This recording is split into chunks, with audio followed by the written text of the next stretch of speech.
Buenos días, buenas tardes, buenas noches. ¿Cómo les va? Acá nuevamente seguimos apoyando y fortaleciendo de algún modo este microproyecto, microemprendimiento, podcast, ¿sí? Seguimos acá con Anormales.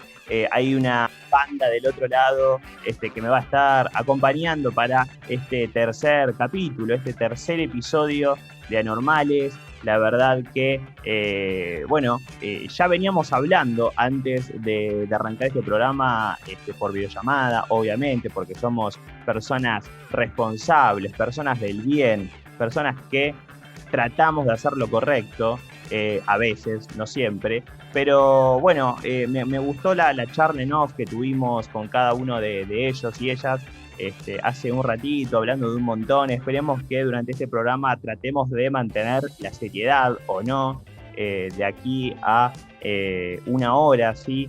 La verdad que, bueno, en el segundo programa la verdad que estuvimos bastante bien, hemos respetado los horarios, no así en el primero.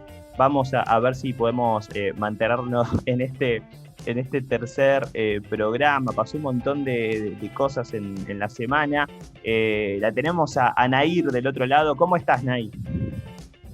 ¿Cómo andan? Estaba pensando esto que vos decís de que respetamos el horario y eso. El tema que, claro, nos juntamos una vez por semana. Pasan tantas cosas en la semana a nivel, no sé, nacional, a nivel personal quizás. Uno al principio de la cuarentena, viste, que sentía que no hacía nada. Y cada vez te preguntaban, ¿y qué hiciste? No, sí, nada.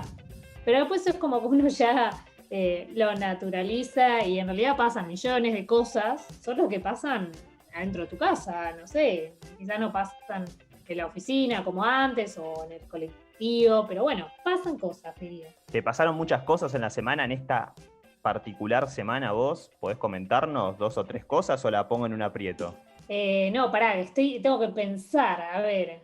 Bueno. No, en particular, volví a quizás, ¿cómo se podría decir? A retomar el trabajo de la tesina, por ejemplo, es algo que con mi compañera teníamos medio, no abandonado porque íbamos y veníamos, pero bueno, al principio empezamos muy arriba, después es como que viene la decadencia, porque bueno, uno quiere hacerlo todo rápido y se da cuenta que no se puede y bueno.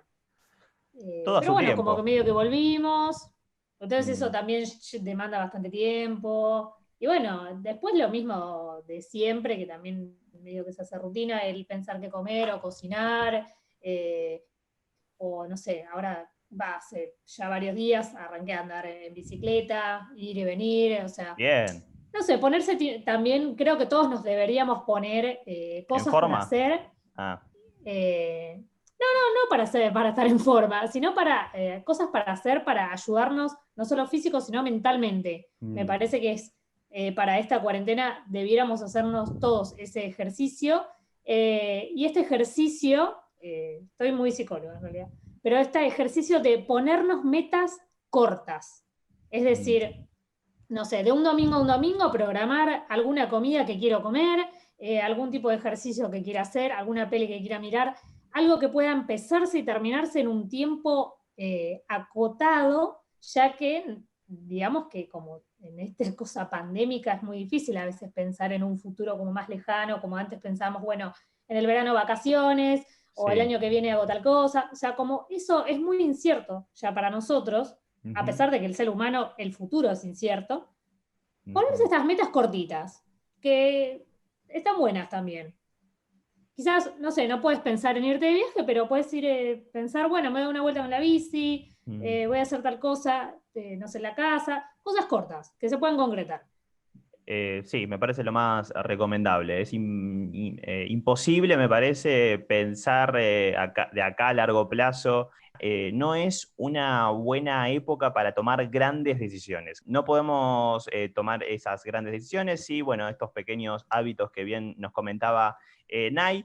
Decía película y se me vino a la mente la película que no es película, sino que es un documental que nos recomendó Nico en off, que ya me olvidé el nombre, así que lo voy a citar a Nicolás Cogo, que está ahí del otro lado también. ¿Cómo estás, Nico? ¡Auchi! ¿Cómo le va? Todo bien. Contento porque estuve ausente la vez pasada y ahora vuelvo a estar. vuelve y con todo, recargado, me imagino.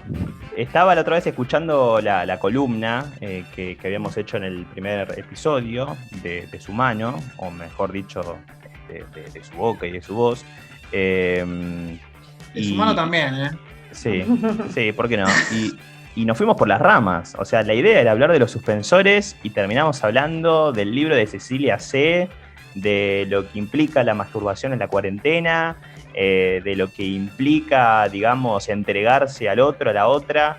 Y me gustó, tuvo linda repercusión, hubo varios likes en Instagram, hubo varias reproducciones. Confío en esta columna, en esta columnsex. Yo también confío mucho. También hay muchas recomendaciones por parte de los oyentes, así que esto es súper copado porque también es lo que las redes nos da hoy, la posibilidad también de interactuar, que quizás antes no nos daban, no de esta misma manera, así que vamos a aprovecharlo al máximo. Y aparte es súper cómodo, primero por el equipo y segundo porque, bueno, nada, me encanta hablar de estas cosas. ¿Te sentís cómodo entre nosotros? Sí, obvio. Bien. Entre bien. ustedes, así. Bien, nos quedamos tranquilos. El aislamiento correspondiente, ¿no? No es entre ustedes físicamente. No, claramente. ¿Cuál era la película o documental era este que nos habías recomendado a nosotros y que Nay lo conoce y Jenny y yo no? Y el dilema de las redes sociales que está en Netflix, que parece que está bastante copado. No lo vi, sí me lo recomendaron porque, bueno, suelo tener debates a las 3 de la mañana con amigas, amigues, Sí. en ese horario. Así que, nada, me lo recomendaron y vamos a verlo. Bien, buenísimo. Bueno, ¿de qué vamos a estar hablando ahora en un ratito? Bueno, en un ratito vamos a hablar de un informe que dio Save the Children, de un estudio sobre adolescencia y sexualidad en España, que arrojó unos datos bastante preocupantes y que, bueno, creo que se puede extender a casi todo el mundo los resultados que dieron. Bien. Bueno, en un ratito entonces vamos a estar hablando de eso de la mano de Nico. Y también nos acompaña en este tercer capítulo, en este tercer episodio, Jennifer Videla. ¿Cómo estás, Jenny? ¿Cómo andan? ¿Todo bien? Bien, acá andamos, padeciendo la cuarentena, pero bien, todo tranqui, con muchas cosas para hablar hoy, pasaron muchas cosas en la semana, Sí. Como decían ahí, muchas efemérides en cuestiones de género, así que vamos a estar hablando de muchas cosas, pero bien, contenta de seguir participando. Muy bien. Sí, el grupo se movió bastante. Me gusta que haya este compañerismo y que Nair haya propuesto ciertos temas que, bueno, son más pertinentes para la columna de Jennifer. Ellas no se conocían, se conocieron por mí. Me gusta unir gente de algún modo. Fui bastante celestino en algunas relaciones que han salido bien, otras no tanta. Bueno, podemos de algún modo ir de a poco contando, si a la gente le interesa, estas anécdotas, como ya lo hemos contado con Nair en su momento, con Paul, con Juli, con la chica en cuestión que no vamos a estar entrando el nombre. Federico el Celestino. Sí, bueno. Ojo, igual también hemos unido, es como que para mí que hay veces que cuando la gente se une con otra gente, terminan haciendo como una especie de triángulos o círculos, que es como muy... me gusta más lo de círculo porque es como cíclico. Por ejemplo, yo te conocí a vos en la facultad, a la vez lo conocí a Nico en el trabajo, Nico estudiaba lo mismo que yo, así que de repente nos encontramos en otro ámbito, que era el académico, a la vez él pasó a la radio a conocerte a vos, y es como, es todo una cosa así, lo mismo vos conocías a Jenny, yo ahora la conozco a ella, y es como que, viste, que la gente se va uniendo con gente, y yo tengo amigos que se conocen con otros amigos, y vas armando una cadena de gente, sería. Sí, y perdón, quiero comentarle a los oyentes que tenemos un cartel de Nico que está pidiendo un chongo, le está pidiendo a Fede que utilice sus habilidades de Celestino para conseguirle un chongo. Así que nada. Llamado a la solidaridad. A mí no me consiguió nada todavía. Muy celestino, muy cupido, pero a mí no me consiguió nada. Y desde la radio que nos conocemos. Es verdad, sí. Casi más se me cruza por la cabeza una persona que no conocías y que bueno, estuvo ahí tirándole un par de palos a Nico, pero bueno, no vamos a estar dando el nombre ni ningún tipo de detalles por el bien de la humanidad. No voy a hablar de mi vida privada. Ahí está, bueno, pero va a estar en el móvil, se mantiene ahí. Buenísimo. Bueno, de esta manera arrancamos Anormales.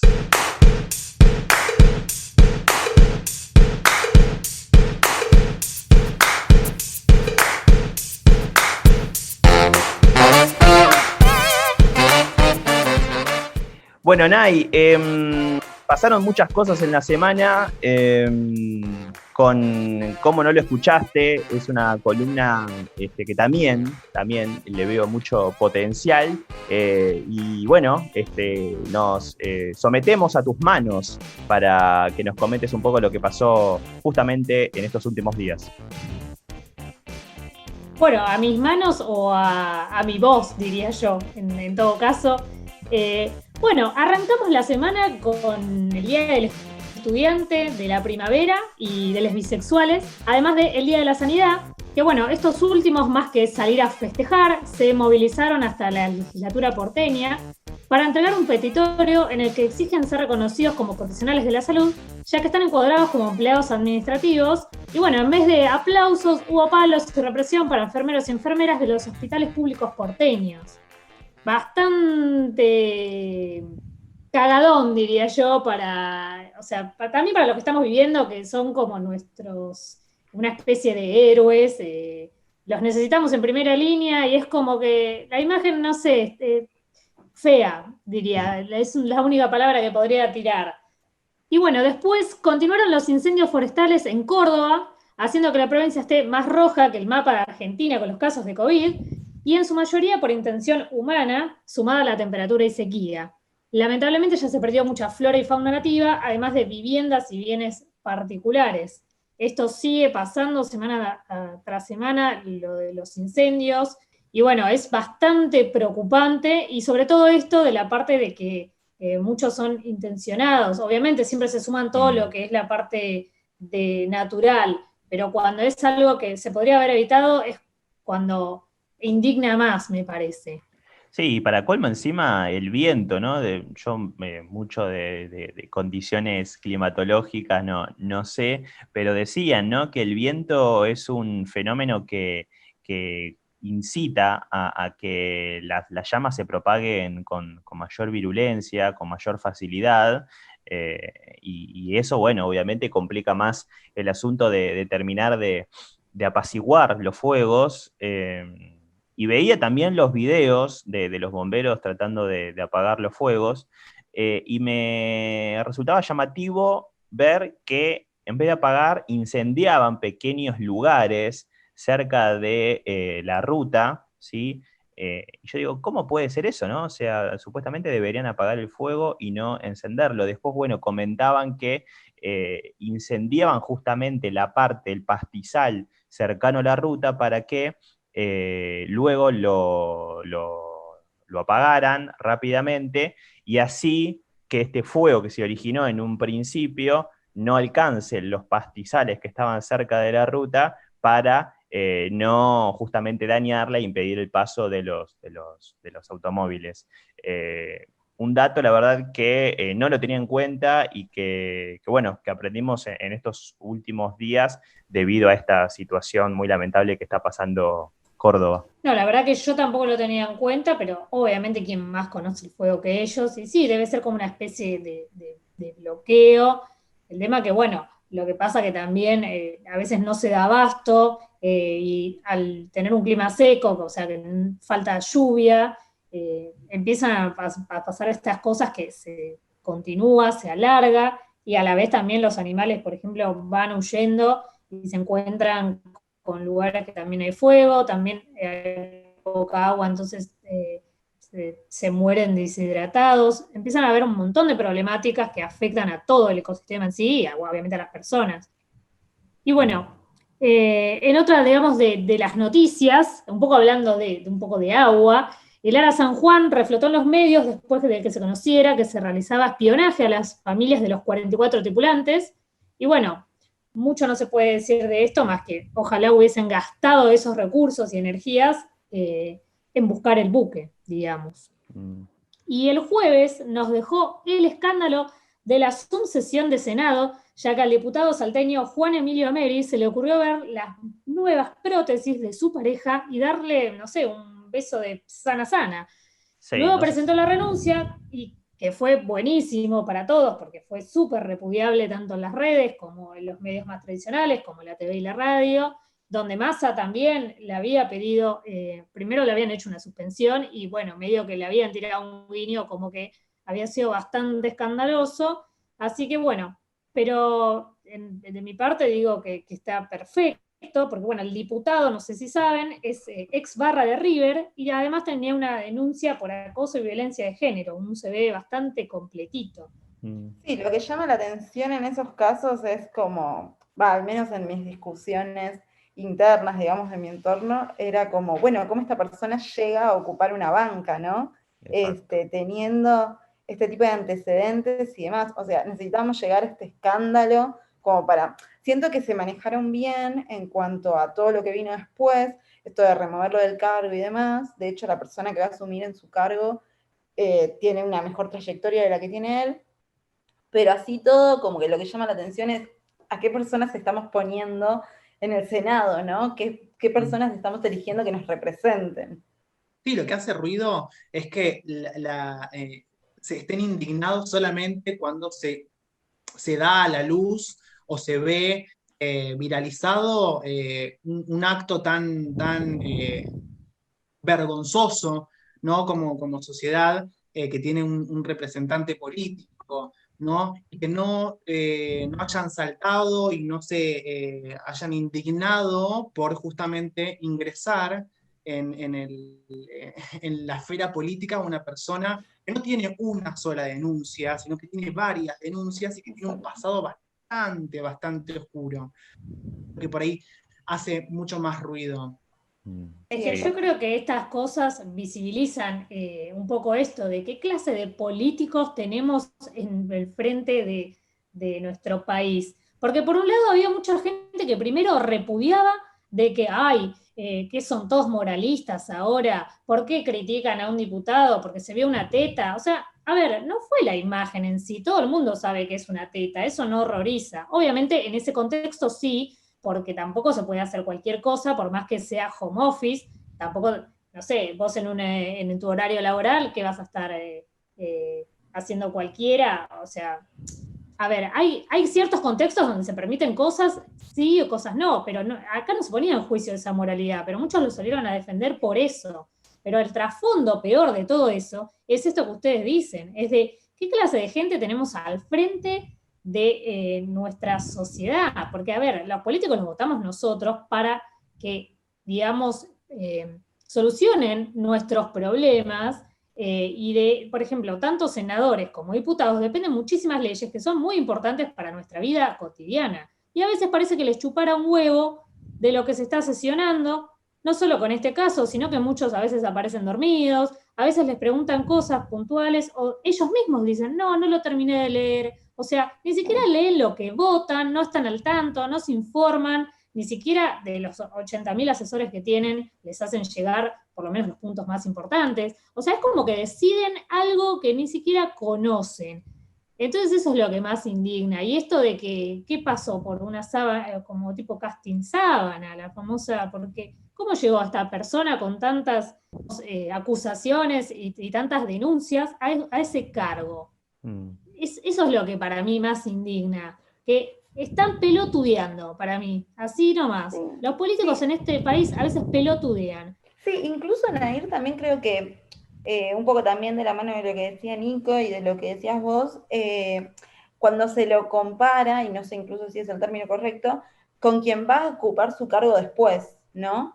que es una mujer que quedó como en segundo lugar o no sé qué, pero que tiene una mejor trayectoria, que tiene un título mejor, que tiene conocimiento de políticas de género. Entonces, también es llamativo en ese sentido, digamos, como qué criterio estamos utilizando para elegir a estos representantes y por qué estamos dejando otros afuera que evidentemente tienen más capacidad. De hecho, yo veía un posteo de Ofelia Fernández cuando pasó todo esto del diputado, que ella decía, bueno, se quejan tanto cuando hablamos del cupo de género, y de que las mujeres a veces no podemos acceder a ciertos espacios, pero estos lugares los siguen ocupando los tipos y quizás no tienen el mismo nivel de trayectoria que otras personas que sí. Entonces, tipo eso que polemizan tanto, en realidad es porque quizás no están tan capacitados y están, como vos decís, Nair, pelotudeando y no teniendo las herramientas suficientes, o no herramientas, o no están queriendo usar las herramientas que tienen para, ejecutar las leyes como deberían. Y no es tan inocente igual que después de todo el quilombo que se armó, hablaban de besito en la teta o que se veía una teta, no, se la estaba chupando la teta. Eh, horror. Pero no es inocente que hayan metido a una mina con la trayectoria que tiene y además con perspectiva de género. O sea, es una manera de, entre comillas, sanar el daño que este sector político hizo a la lucha que vienen llevando las mujeres desde hace bastante tiempo. No, es que está bien, la verdad que es reparador, pero también uno piensa, ¿por qué se esperó a que pase algo así para que haya un cambio? ¿Por qué siempre se tiene que esperar? Es lo mismo cuando pasa una gran tragedia. ¿Por qué se tiene que esperar a que, no sé, se mueran 200 personas para darse cuenta que las cosas ya estaban mal de antemano?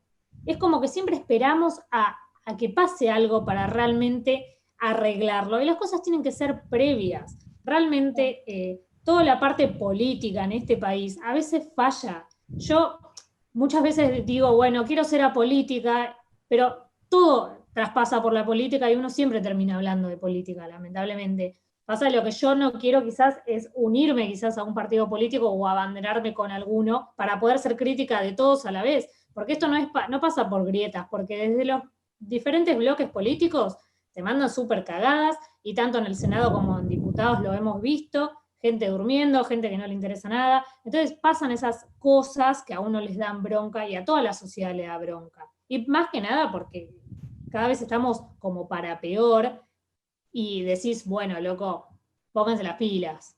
Pero bueno, para cerrar bien arriba, digamos, el resumen semanal, se la activo así rapidito.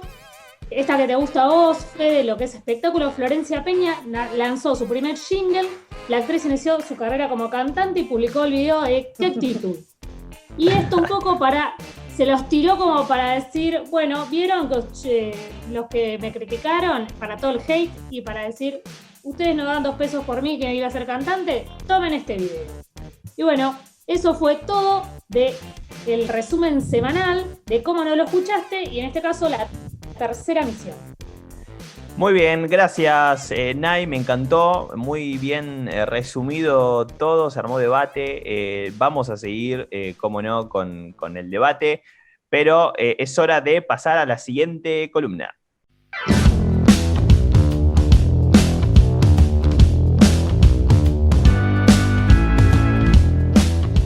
Bueno, Nico, ahora sí, llegó tu turno. La verdad que nos encanta tenerte acá para que nos comentes un poco sobre justamente lo que nos habías adelantado al principio del programa, este estudio que surgió en España, ¿sí? Si bien recuerdo, sobre cómo es la sexualidad de los chicos y chicas. Sí, Save the Children sacó un informe cuyo nombre es Información Sexual, Pornografía y Adolescencia, que básicamente es un estudio que se hizo con 1.753 adolescentes entre los 13 y los 17 años, con preguntas sobre sexualidad, sobre consumos de pornografía y demás, donde fueron arrojando unos resultados bastante preocupantes. uno de los resultados más preocupantes es que 7 de cada 10 adolescentes consumen pornografía, pero no es solamente el consumo de pornografía, porque, a ver, ¿quién no mira una porno alguna vez? Sí. Sino que justamente es el uso que se le da a la pornografía, ¿sí? Porque daban que el 30% de estos adolescentes lo que veían en el material pornográfico lo usaban en su vida real, ¿no? En sus relaciones sexoafectivas, que es bastante preocupante también teniendo en cuenta la edad que tienen estos pibes, porque es de 13 a 17 años, es donde aflora esta cuestión sexual, donde realmente, siendo honestos, la mayoría de nosotros, creo que yo de nuestra generación, y más que nada la generación del pueblo de donde yo vengo, no recibimos la educación sexual que necesitábamos por parte de la escuela, ni tampoco por parte de nuestros padres, ¿no? Que de hecho, dudo que nuestros padres hayan tenido una charla bastante abierta, honesta con sus propios padres, ¿no? Donde el sexo era tabú. Sí, sí, me parece que la educación sexual, que tanto, bueno, reclamamos desde aquí y de varios sectores, ¿no? La famosa educación sexual integral, mejor conocida como ESI, viene a un poco a poner sobre el tapete la importancia de que se hablen estas cosas en diferentes espacios, ¿sí? Tanto públicos como privados, y que nos abramos, ¿no? Con respecto a estos temas que son fundamentales. En lo personal, también me encuentro en tu misma situación, Nico, y me parece que así nos encontramos esta generación que para bien, digamos, de aquí en adelante, me parece que va a ir cambiando cada vez más, pero me parece que la internet, el hablar con amigos, esa es la educación sexual que hemos tenido, y no así en la escuela, ¿no? Me parece que eso, por un lado, está mal porque no estamos hablando con profesionales, con gente que sepa de primera mano cómo es, ¿no? Como así, digamos, tenemos el contacto con maestros, profesores, profesoras de matemáticas, lenguas, sociales, naturales, que saben de los temas que están dictando. Bueno, también lo que hace falta es que haya profesionales, digamos, en cuanto a la sexualidad, que nos permita tener un mejor acercamiento a ella. Y después, porque justamente, digamos, la sexualidad es algo que nos acompaña durante toda la vida, y es muy importante la formación que podamos llegar a tener, justamente, como bien decís vos, entre los 13 y 17, 18 años, porque eso después termina determinando las actitudes y acciones nuestras a lo largo de toda la vida, como bien digo. Claro que sí, claro que sí. De hecho, lo que preocupa con este estudio no es que consuman pornografía, sino que la construcción de las sexualidades de estos adolescentes se vayan construyendo con bases que realmente no son reales, que son violentas, que son desiguales. Entonces, ¿a qué vamos a llegar? Les voy a pasar un poco de datos duros que arroja este estudio de Save the Children, que dice que el 36,8% de los adolescentes encuestados no diferencian la ficción de las escenas con su propia experiencia sexoafectiva. El 38% no encuentra desigualdad, eligen inclusive los videos en los que existen una jerarquía de poder, ¿no? Acá estamos hablando de la elección de material que es violento, ¿no? Donde hay una relación de poder bastante fuerte, lo que sería en la jerga pornográfica el hard, ¿no? El sexo duro. El 27,1% no sabe identificar prácticas de riesgo como el no uso del preservativo. Ahí nos está dando una punta también de lo peligroso que es el tener la pornografía como educador sexual, como constructor de la sexualidad de los adolescentes. Y el 46,1% no usa siempre métodos de protección, y acá viene lo más preocupante. El 13,7% no es que no usa casi siempre, no usa protección. Entonces, no estamos hablando solamente de esta preocupación relacionado a el embarazo adolescente, que también es un tema preocupante, sino que también estamos hablando de todas las enfermedades de transmisión sexual que se pueden, que uno puede contraer.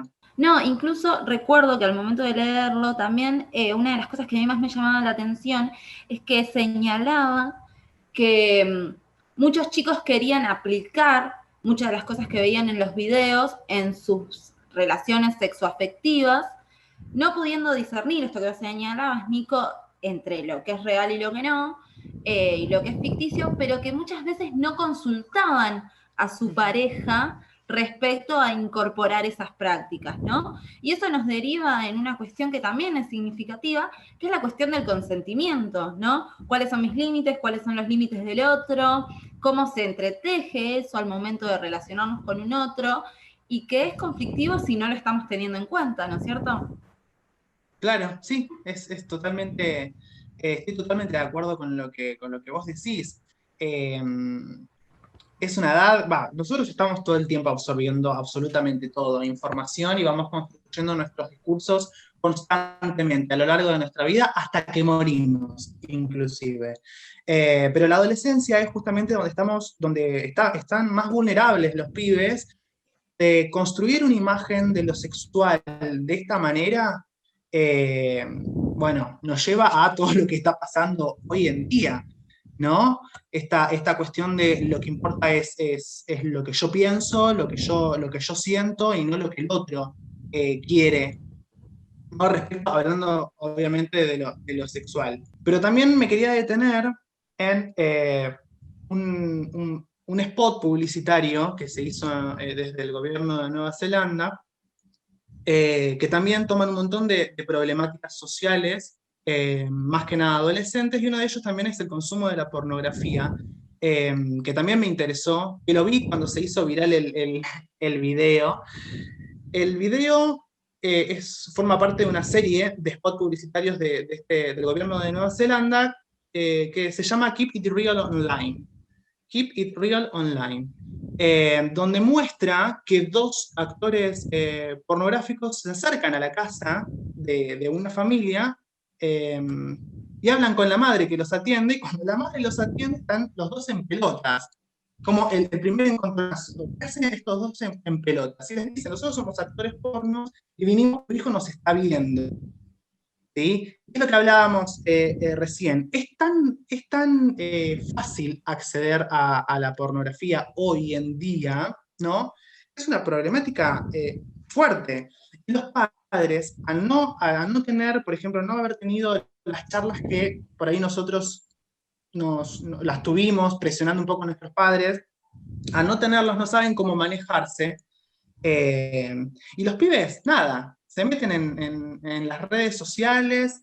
En las redes sociales también hay actores pornos que tienen no sé, Instagram. Yo me he encontrado varios actores pornos en Instagram. Bueno, son también humanos, tienen redes también. En Twitter, pero por ejemplo... Igual en Twitter, concuerdo con esto que decís también del acceso a la información, que la mayoría de los pibes, cuando tienen consultas, preguntas de todo tipo referido a lo sexual, al sexo, van a internet o van a un amigo, siempre es una u otra en general. Obviamente estarán los que le preguntarán a algún familiar, pero esto, retomando un poco lo que hablábamos al principio, con esto de los datos que tira la encuesta, qué importante es hoy el poder educar a los chicos de chiquitos y tener el ESI desde temprana edad, porque el tema que pasa a veces con la educación sexual es que piensan que les van a dar clases a los chicos y los van a incentivar a tener sexo, que es nada que ver. Primero, que los chicos van a tener sexo igual, y está bueno que sea de una edad temprana, porque no es que en el jardín le enseñan de sexo, pero le enseñan, por ejemplo, de lo que hablamos o vamos a hablar en nuestros podcasts con Jenny, en lo que es la temática de género, que hay muchos chicos que incorporaron, por ejemplo, las diversas composiciones de familia, o los diversos tipos de sexualidades que hay, ya de chiquito, es como que ya lo naturalizan de pequeño, no lo tienen que pensar como nosotros,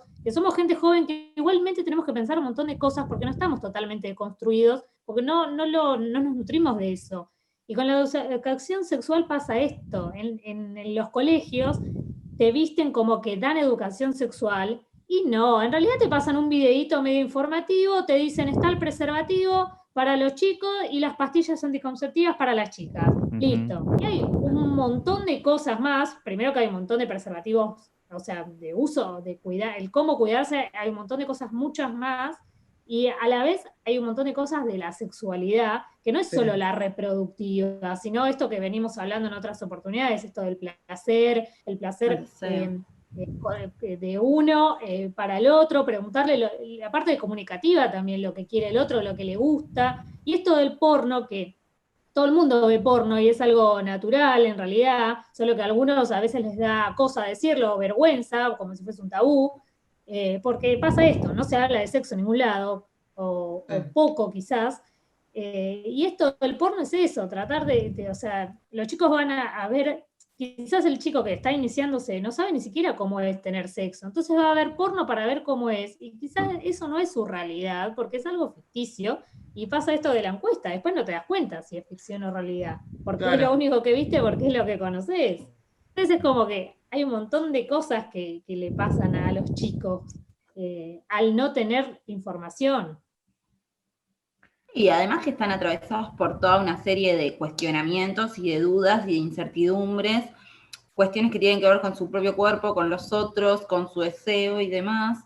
Y está bueno que también puedan tener un acceso a la información, ¿no? Te agrego, Naira, a lo que vos decías, que bueno, justamente lo que a veces se omite de la educación sexual integral es que justamente es integral por eso, que la idea no es solamente brindar información sobre cuidados o sobre cuestiones biológicas, sino que tenga una perspectiva que sea transversal y que tome en cuenta distintas aristas. Esto, aceptar otras corporalidades, aceptar otros deseos, aceptar otras identidades, disociar cuando hay violencia, cuando no, cuando la violencia no pasa solo por una cuestión física.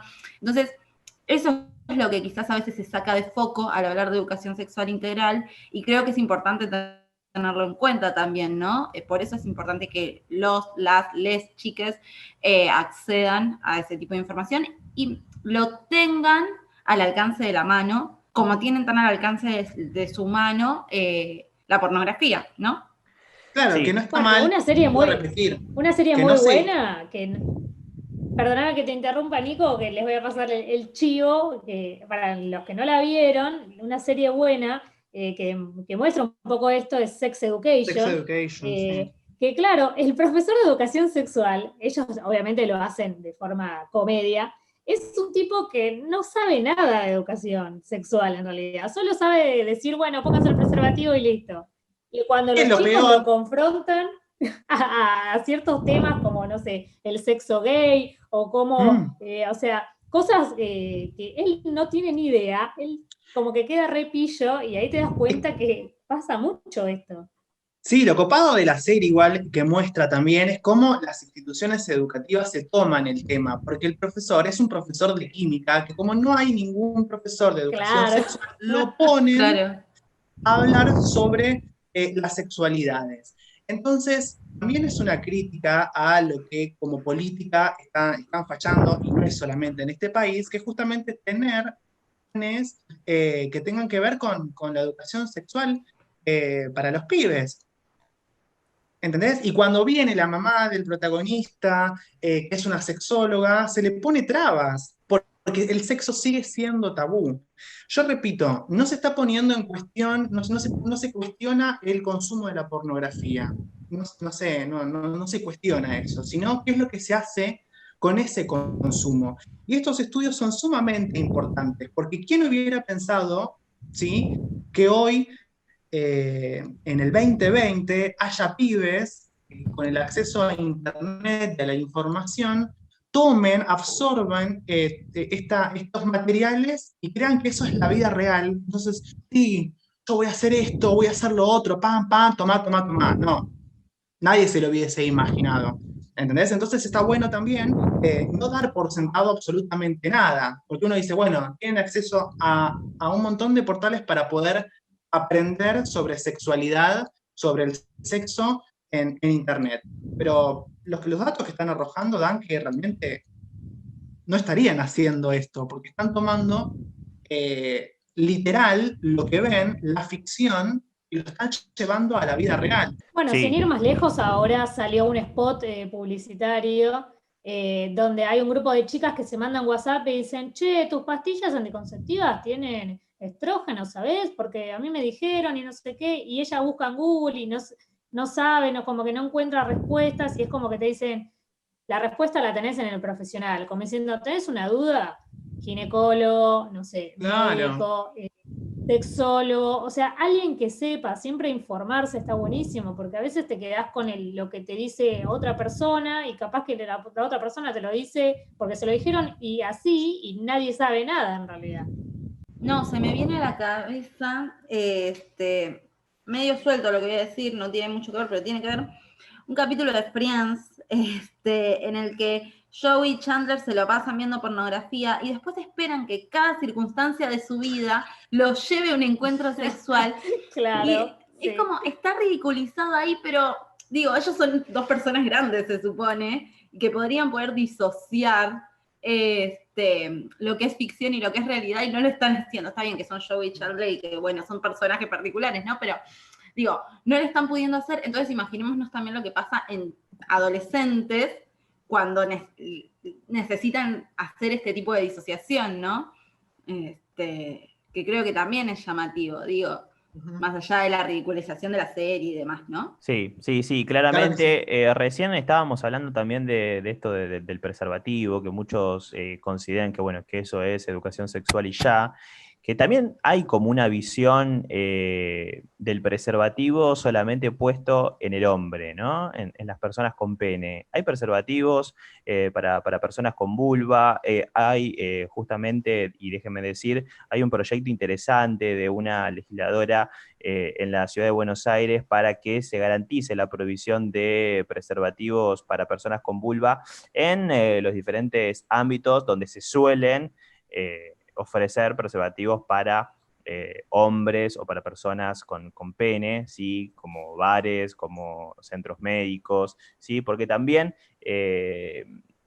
está esa visión de que solamente ponerse un preservativo es para personas con pene, y no es así. Hay diferentes perspectivas, gustos, diversidades sexuales que hay que atender, así que me pareció un buen proyecto ese que aún está ahí en la Comisión de Salud de la legislatura de la ciudad, a ver si puede ser aprobado.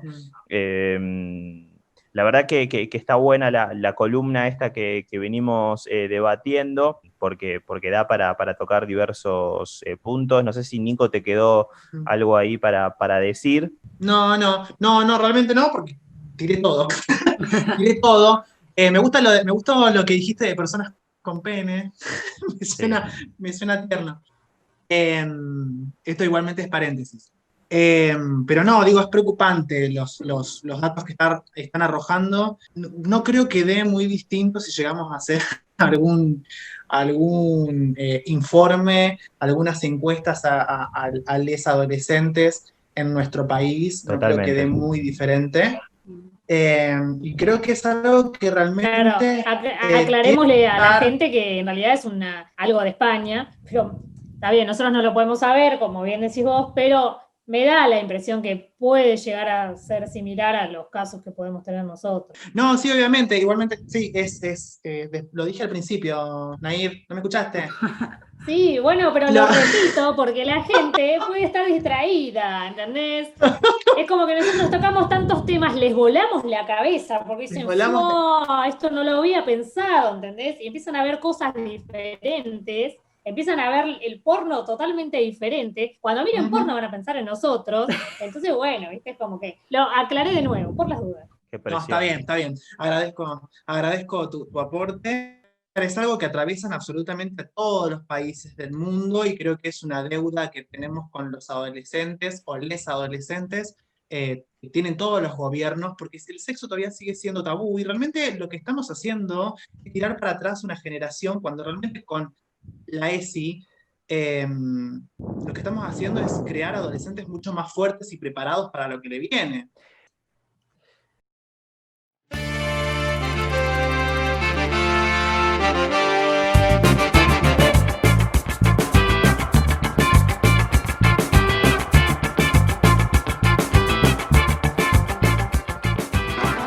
Bueno, Jenny, pasamos a tu tema. La verdad que Nico nos dio el pie para que justamente abordemos esta columna de género. Y algo ya nos habías adelantado, ¿sí? En la semana, ahí Nay también te estuvo tirando un par de puntos, ¿no? Porque hubo varias cosas. No sé si vamos a llegar con el tiempo con todo, pero bueno, adelante. Bueno, paso rápido. Pasaron muchas cosas esta semana, como les comentaba, pero quería focalizar dos en específico. Una es los 73 años del voto femenino, ¿no? El 23 de septiembre de esta semana se conmemoraron 73 años de que las mujeres podemos votar, que no es un dato menor. La ley fue aprobada el 9 de septiembre de 1947, pero se promulgó el 23 de ese año, y recién el 11 de noviembre de 1951 las mujeres pudimos acceder a las urnas y ejercer ese derecho al voto. Es importante recordarlo, está bueno tenerlo en cuenta. Lo que quería decir al respecto sobre esto es que hubo varios proyectos de ley para que las mujeres puedan ejercer el derecho al voto. Desde 1911, e incluso previo a eso, ya se habían presentado varios proyectos, pero no fue hasta el 47 que tuvo suficiente impronta, ¿no? Esto que se conoce como la ley Evita, porque fue durante el gobierno de Perón que se alcanza esta conquista. Lo que quería decir respecto a esto, y me parece que está bueno, porque quizás no es un dato que se tenga tanto, es que en 1911 se da el caso de Julieta Lanteri. No sé si escucharon hablar de Julieta Lanteri. Fue una médica italiana que estaba en Argentina desde los 6 años, y que en 1911 ella es la primera mujer en votar en la Argentina. Ella había pedido ser admitida como adscrita en la cátedra de neurología de la Facultad de Medicina, y le dicen que para poder acceder a ese espacio, tiene que ser ciudadana argentina, cosa que no le estaba pasando porque ya tenía la nacionalidad italiana. Entonces ella pide la nacionalidad argentina, y ahí se la reconoce como argentina, y se le dice que es ciudadana de la República Argentina. Y me parece que esto está bueno porque ella en esa O ve un punto de fuga para exigir en las elecciones municipales su derecho al voto. Ella accede el 26 de noviembre de 1911, accede al padrón municipal y le pide a la persona que estaba a cargo en ese momento que la deje votar porque ella era ciudadana de la República Argentina. La persona que estaba a cargo del padrón se queda anonadada, pero no puede atinar a hacer nada y la tiene que dejar votar porque sí, la documentación que ella tenía decía eso, que era ciudadano y que por lo tanto tenía que votar. Entonces me parece como un buen dato para tener en cuenta y para cerrar la conmemoración de los 73 años del voto femenino. Es un poco rápido, pero por otro lado, como decían ahí previamente, también fue el Día de la Bisexualidad, el 23 de septiembre también, y ese día empezó la semana de lucha contra la trata de personas. Y sobre eso sí me quiero detener un poco más.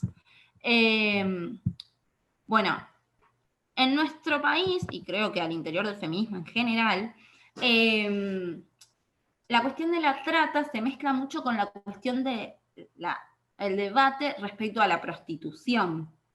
No sé qué tantos datos tienen respecto a esto, pero hay dos vertientes, dos posturas respecto a la prostitución. Una es la abolicionista y otra es la regulacionista. traje como una serie de datos que quizás nos pueden ayudar a pensar ciertas cosas. Por un lado, que en 2008 la presidenta de la Nación, en ese momento Cristina Fernández de Kirchner, promueve una ley para prevenir y sancionar la trata y para asistir a las víctimas. También se crea la línea 145, hoy en actualidad, que sirve para denunciar este tipo de casos. En ese mismo año, la Ley de Prevención y Sanción de Trata considera como delito también los elementos previos a la explotación sexual. Es decir, se considera como delito no solo el momento en el cual una persona está siendo explotada, obligada a ser prostituida, sino también todo lo previo a eso, el momento de comercialización de esa persona, el momento de captura, el momento de llevarlo a un prostíbulo y demás. Eso me parece que está bueno tenerlo en cuenta.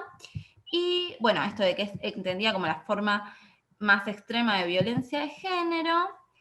Y esto me parece importante también tenerlo en cuenta. Nuestro país está considerado como país de origen, es decir, país que trafica víctimas de nuestro país al exterior, de destino, es decir, que ingresan víctimas extranjeras que son exportadas a nuestro país, y de tránsito, víctimas que son enviadas a otros países desde la Argentina. Nuestro país adoptó una postura abolicionista. Y si bien esto es muy lindo en términos abstractos, no están prohibidos en nuestro país los prostíbulos y la prostitución. Lo que sí está prohibido es la trata de personas, que son dos cuestiones diferentes, ¿no?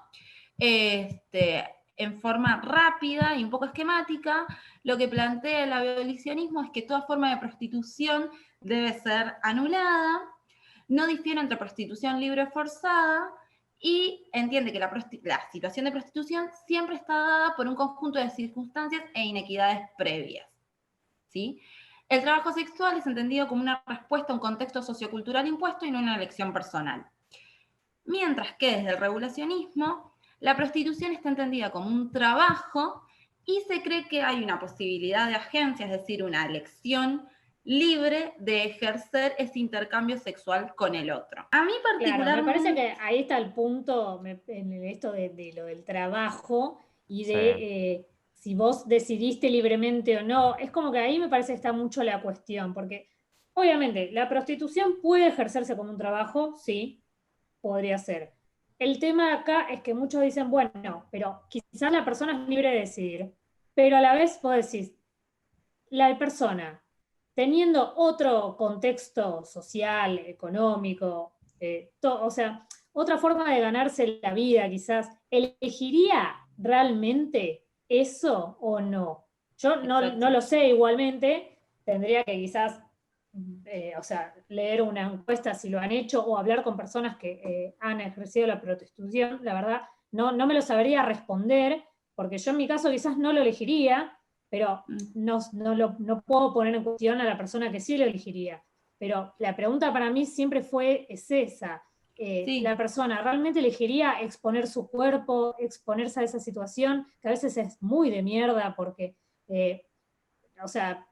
está buscando dinero en pos de darle placer a otro, porque muchas veces ni ellas tienen placeres, ellas no, y a veces se someten a mucha violencia, tanto verbal, psicológica, como física, en contextos muy, de mierda. Sí.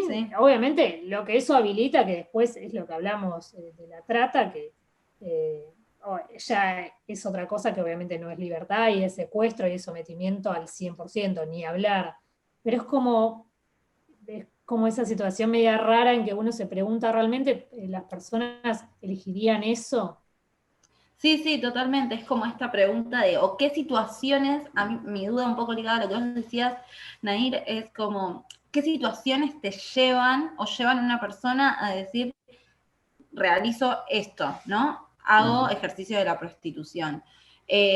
Sin ánimos de, discriminar un sector ni nada por el estilo, pero qué situaciones de vulnerabilidad llevan a tomar esa decisión, ¿no? Entonces, a mí también me resulta muy complejo pensarlo como una decisión que se toma libremente. Muchas veces desde los sectores feministas que apoyan el regulacionismo, lo que se plantea es, en realidad no lo podemos pensar como un trabajo porque hay una moralidad de por medio. Y puede ser que eso esté presente, pero creo que si no se dieran ciertas situaciones de inequidad social o ciertas desigualdades, no sé, a mí me resulta muy difícil pensar que alguien tome esa decisión teniendo otras posibilidades.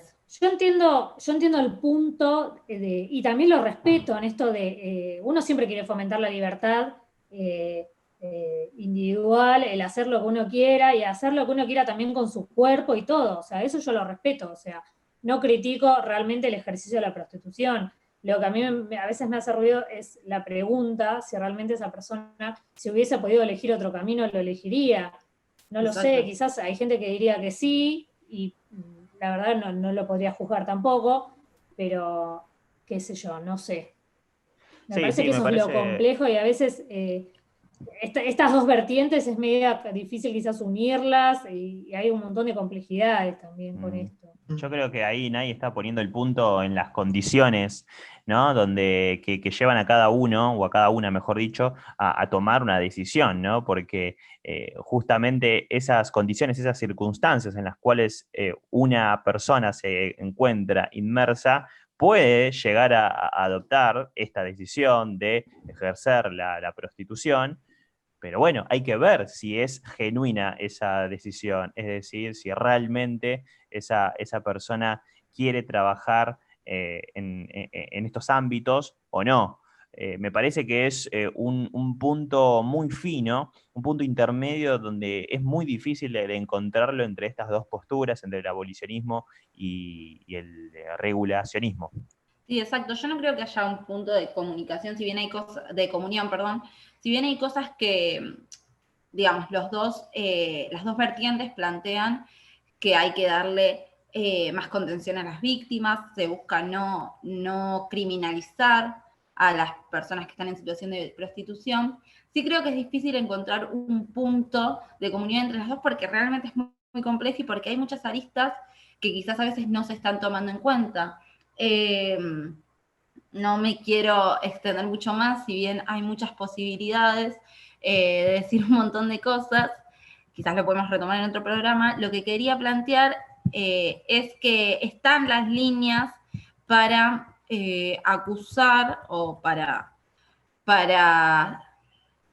señalar... Eso, exacto, gracias, es la palabra que me está faltando, denunciar a alguien que se considera que está en situación de trata, que es la línea 145, y lo otro que quería señalar es que es mentira lo que se nos dice, que hay que esperar 48 horas para dar inicio a una investigación, que las primeras horas son fundamentales para hacer la denuncia, y que la denuncia, en caso de hacerla, debe ser tomada como pedido de paradero y no como fuga de hogar, porque ahí lo que se hace es criminalizar a la persona que está faltando, ¿no? Se considera que se fue con un noviecito, estas cosas que nos dicen, y no se encausa la investigación como debería. Hay que darla como ausencia de paradero, falta de paradero. Es todo lo que tengo para decir, si bien hay más, pero así muy rápidamente.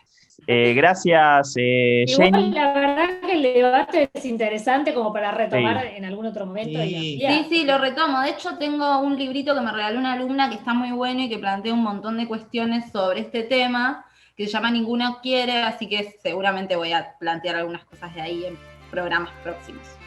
Bien, buenísimo. Es muy interesante todo lo que estamos acá tocando en general y bueno, y en la columna de Jenny con género, la verdad que mucho más, porque bueno, concientizamos, informamos, ponemos, iba a decir agenda, pero bueno, obviamente no somos ni Clarín, ni Infobae, ni nada por el estilo, pero de algún modo tratamos de debatir estos temas, de generar los ámbitos para que, bueno, todos aquellos que se quieran sumar al debate sean bienvenidos y bienvenidas. ¿Sí?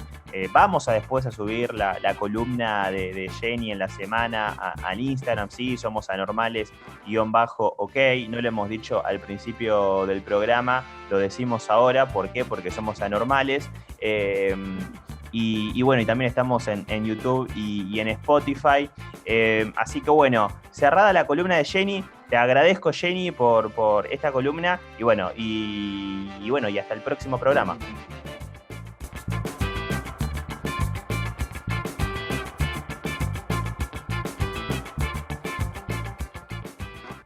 ya hemos abordado todos los temas, ¿sí?, que teníamos pautados justamente para este tercer capítulo de Anormales. Ya desarrolló, como no lo escuchaste, Nair del Wey, la column sex por parte de Nicolás Cogo, y también la columna de género por parte de Jennifer Videla.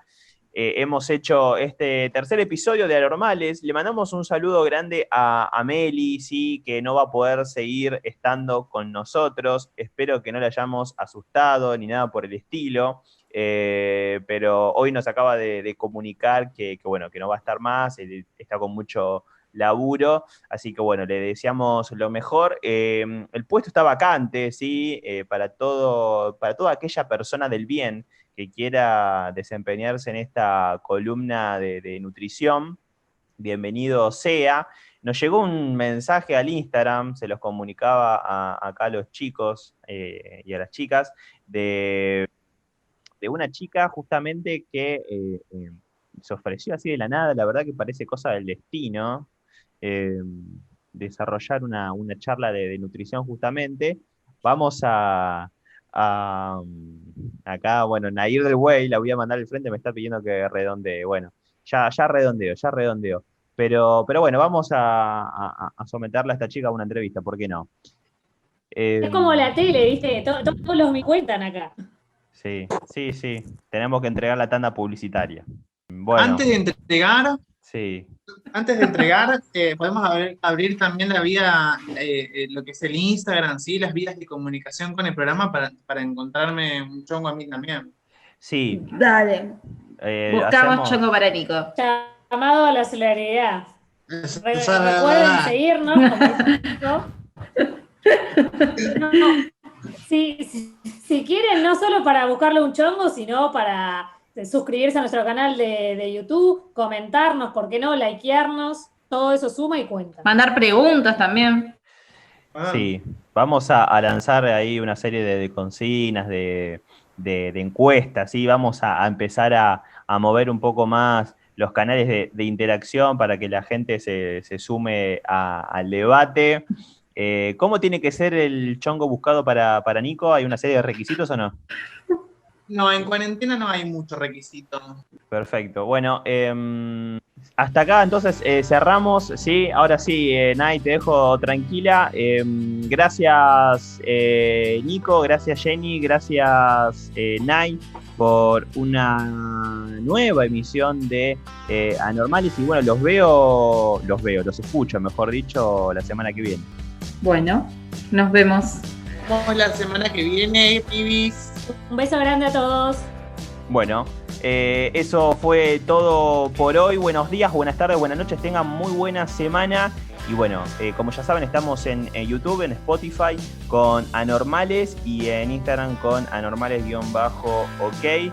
Gracias y nuevamente tengan una muy linda semana. Adiós.